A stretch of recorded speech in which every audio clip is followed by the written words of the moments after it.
Assalamualaikum warahmatullahi wabarakatuh. Perkenalkan kami dari kelompok 5. Pada kesempatan kali ini, kami akan mempresentasikan hasil diskusi kelompok kami mengenai program dinamik dengan studi kasus pendistribusian makanan kaleng ke 3 pasar. Mata kuliah penelitian operasional, dosen pengampu Ibu Eni Aryani, kelompok 5, kelas B, program studi teknik industri, Fakultas Teknik dan Sains, Universitas Pembangunan Nasional Veteran Jawa Timur, semester genap 2025-2026.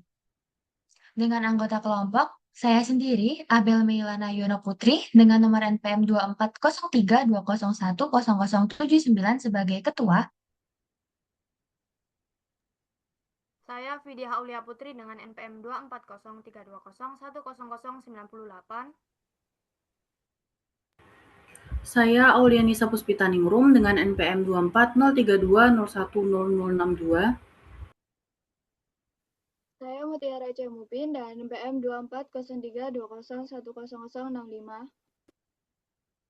Baik, untuk yang pertama adalah studi kasus.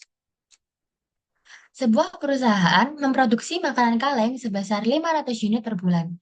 Distribusi makanan kaleng dilakukan menggunakan transportasi darat untuk menghemat biaya pengirimannya. Pasar yang dituju adalah pasar A, B, dan C. Dari pengiriman yang ada, return dan setiap pasar dilihat pada tabel berikut. Apabila perusahaan tidak mendistribusikan makanan kaleng atau 0 unit, maka return yang diperoleh dari pasar A, pasar B, dan juga pasar C sebesar 0 juta rupiah. Apabila perusahaan mendistribusikan 100 unit makanan kaleng, maka return yang diperoleh dari pasar A sebesar 90 juta rupiah, pasar B sebesar 55 juta rupiah, pasar C sebesar 30 juta rupiah. Apabila perusahaan mendistribusikan makanan kaleng sebanyak 200 unit, maka return yang diperoleh dari pasar A sebesar 120 juta rupiah, pasar B 70 juta rupiah, pasar C sebesar 170 juta rupiah. Apabila perusahaan mendistribusikan 300 unit makanan kaleng, maka return yang diperoleh dari pasar A sebesar 174 juta rupiah, pasar B sebesar 118 juta rupiah, pasar C sebesar 260 juta rupiah. Apabila perusahaan mendistribusikan 400 unit makanan kaleng, maka return yang diperoleh dari pasar A sebesar 250 juta rupiah, pasar B sebesar 150 juta rupiah, dan pasar C sebesar 315 juta rupiah. Apabila perusahaan mendistribusikan 500 unit makanan kaleng, maka return yang diperoleh dari pasar A sebesar 345 juta rupiah, pasar B sebesar 270 juta rupiah, pasar C sebesar 350 juta rupiah. Bagaimana distribusi makanan kaleng yang harus dilakukan oleh perusahaan agar diperoleh total hasil atau total return yang optimal? Selanjutnya yaitu terdapat bagian penyelesaian. Next.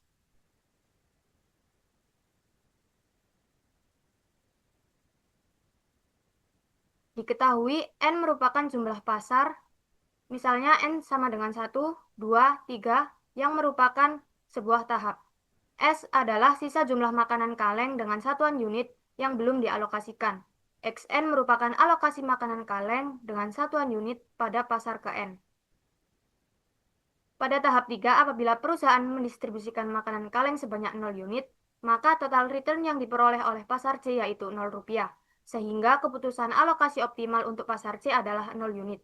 Apabila perusahaan mendistribusikan makanan kaleng sebanyak 100 unit, maka total return yang diperoleh dari pasar C yaitu 30 juta rupiah, sehingga keputusan alokasi optimal untuk pasar C adalah 100 unit. Sampai dengan apabila perusahaan mendistribusikan makanan kaleng sebanyak 500 unit, maka total return yang diperoleh dari pasar C yaitu 350 juta rupiah. Sehingga keputusan alokasi yang optimal untuk pasar C adalah 500 unit. Pada tahap 2, rumus yang digunakan adalah F2 sama dengan P2 ditambah F3 optimal. Apabila perusahaan mendistribusikan makanan kaleng sebanyak 0 unit, maka return yang diperoleh dari kolom 0 adalah 0 juta rupiah. Sehingga untuk F2 optimal dipilih nilai maksimum sebesar 0 juta rupiah. Sehingga perusahaan mengalokasikan pada pasar B sebanyak 0 unit. Apabila perusahaan mendistribusikan makanan kaleng sebanyak 100 unit, maka return yang diperoleh dari kolom 0 adalah 30 juta rupiah dan pada kolom 100 sebesar 55 juta rupiah. Sehingga untuk F2 optimal dipilih nilai maksimum sebesar 55 juta rupiah. Sehingga perusahaan mengalokasikan pada pasar B sebanyak 100 unit. Sampai dengan apabila perusahaan mendistribusikan makanan kaleng sebanyak 500 unit, maka return yang diperoleh dari kolom 0 adalah 350 juta rupiah, kolom 100 sebesar 370 juta rupiah, kolom 200 sebesar 330 juta rupiah, kolom 300 sebesar 288 juta rupiah, kolom 400 sebesar 180 juta rupiah, dan kolom 500 sebesar 270 juta rupiah. Sehingga untuk F2 optimal dipilih nilai maksimum sebesar 370 juta rupiah, sehingga perusahaan mengalokasikan pada pasar B sebanyak 100 unit.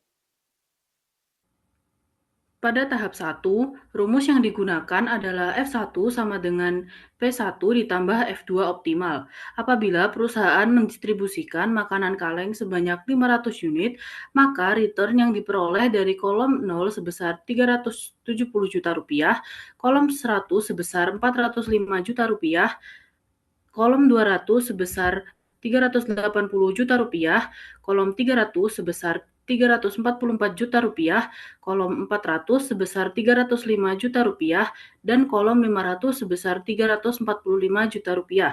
Sehingga untuk F1 optimal dipilih nilai maksimum sebesar 405 juta rupiah, sehingga perusahaan mengalokasikan pada pasar A sebanyak 100 unit.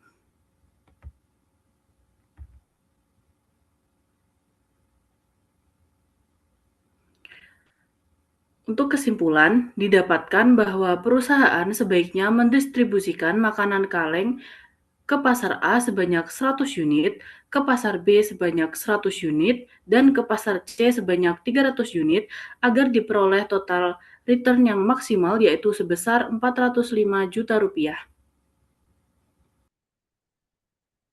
Sekian video presentasi hasil diskusi dari kelompok kami. Mohon maaf bila terdapat kesalahan kata. Terima kasih. Wassalamualaikum warahmatullahi wabarakatuh.